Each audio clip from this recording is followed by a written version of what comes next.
شب از هیئت اومدم، شب از هیئت اومدم، اونجا از بس سینه زدم، جای دستم مثل گل سرخی تو سینه بود و نشون مادرم دادم.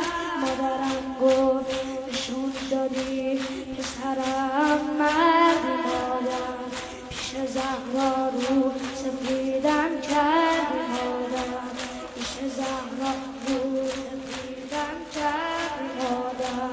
یادم میاد بچه بودم، یادم میاد بچه بودم، به بابام گفتم از اربابم بگو قصه عشق و برای دل بیتابم بگو. بابام میگفت ای پسرم یکی بود یکی نبود، توی صحرا یه مردی بود، حسش نگید و یا به جویشه دوتا چشماش تار و کبود.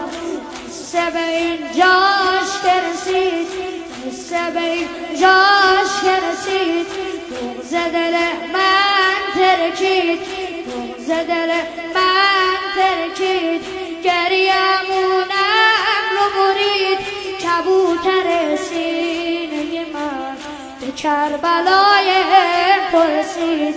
صدای حلم ناصر تو از تو ضریحت میشنید، بمیرم از غصه دل و غمهای زینب حسین، بمیرم از غصه دل و غمهای زینب حسین.